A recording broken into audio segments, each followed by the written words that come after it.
ലോക രാഷ്ട്രീയ ഭൂപടത്തിൽ ഇറാൻ എന്നത് വെറും ഒരു ഭൗമ പ്രദേശമല്ല, മറിച്ച് അതൊരു പ്രത്യേക പ്രത്യയശാസ്ത്രത്തിന്റെയും തന്ത്രപ്രധാനമായ അധികാര സംവിധാനത്തിന്റെയും കേന്ദ്ര ബിന്ദുവാണ്.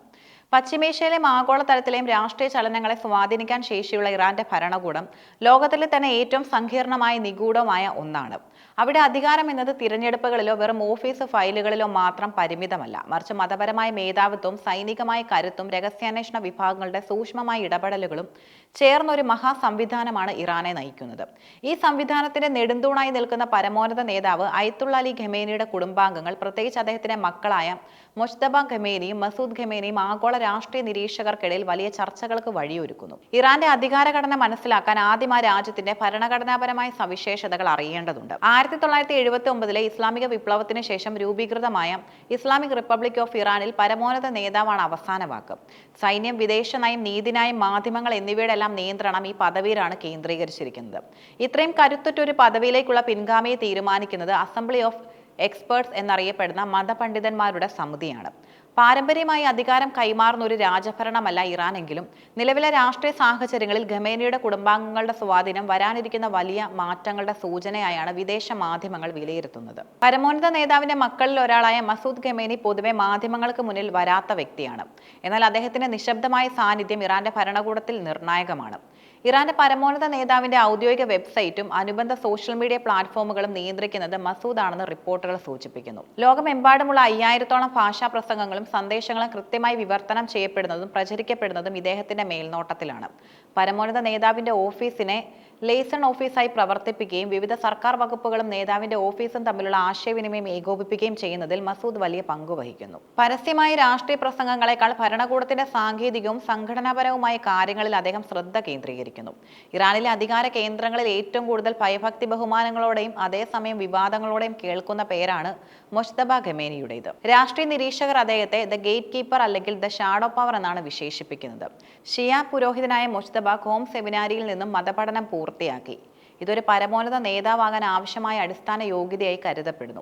ഇറാൻ ഇറാഖ് യുദ്ധകാലത്ത് ബാസിജ് സേനയുടെ ഭാഗമായി പ്രവർത്തിച്ച അദ്ദേഹത്തിന് ഇന്ന് ഇറാന്റെ ഏറ്റവും കരുത്തുറ്റ സൈനിക വിഭാഗമായ ഇസ്ലാമിക് റവല്യൂഷണറി ഗാർഡ്സ് കോർപ്സുമായി അടുത്ത ബന്ധമുണ്ട്. IRGCയിലെ മുതിർന്ന കമാൻഡന്മാരുമായുള്ള അദ്ദേഹത്തിന്റെ സൗഹൃദം അദ്ദേഹത്തിന് ഭരണകൂടത്തിന്റെ സുരക്ഷാ നയങ്ങളിൽ വലിയ സ്വാധീനം നൽകുന്നു.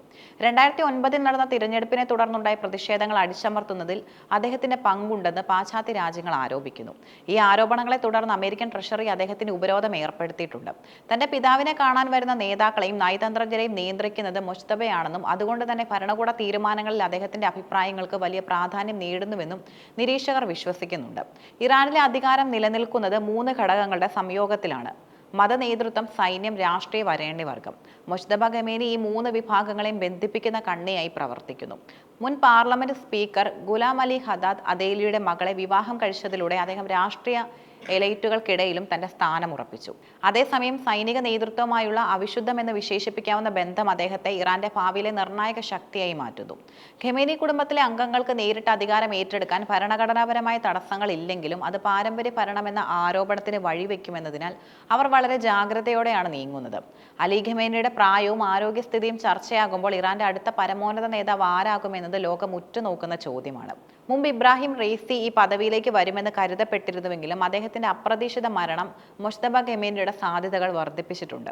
എങ്കിലും ഒരു കുടുംബം അധികാരം കൈവശം വയ്ക്കുന്നത് വിപ്ലവത്തിന്റെ അടിസ്ഥാന മൂല്യങ്ങൾക്ക് വിരുദ്ധമാണെന്ന് കരുതുന്ന ഒരു വിഭാഗവും ഇറാനിലുണ്ട്. അതിനാൽ അസംബ്ലി ഓഫ് എക്സ്പേർട്സ് ആരെ തിരഞ്ഞെടുക്കുമെന്നത് ഇറാന്റെ ചരിത്രത്തിലെ തന്നെ ഏറ്റവും പ്രധാനപ്പെട്ട നിമിഷമായിരിക്കും. ഇറാനിലെ അധികാര കൈമാറ്റം ആ രാജ്യത്തിനകത്ത് മാത്രം ഒതുങ്ങുന്ന ഒന്നല്ല. അത് ഇസ്രയേൽ പലസ്തീൻ വിഷയം, ഇറാൻ അമേരിക്ക ബന്ധം, അന്താരാഷ്ട്ര എണ്ണ വ്യാപാരം എന്നിവയെല്ലാം ബാധിക്കുന്ന ഒന്നാണ്.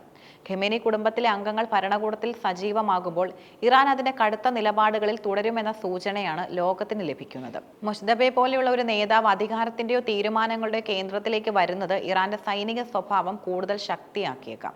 ചുരുക്കത്തിൽ മസൂദ് ഖമേനിയുടെ ആശയവിനിമയ മികവും മൊജ്തബ ഖമേനിയുടെ സൈനിക സുരക്ഷാ ബന്ധങ്ങളും ഇറാൻ എന്ന രാഷ്ട്രീയത്തിന്റെ നട്ടെല്ലായി പ്രവർത്തിക്കുന്നു. ഈ നിഴൽ രൂപങ്ങൾ എങ്ങനെയാണ് പരസ്യമായി അധികാരത്തിലേക്ക് വരുന്നത്, അതോ നിഴലിൽ തന്നെ തുടരുമോ എന്നത് വരും വർഷങ്ങളിലെ അന്താരാഷ്ട്ര രാഷ്ട്രീയത്തിലെ ഏറ്റവും വലിയ ആകാംക്ഷയായി തുടരും.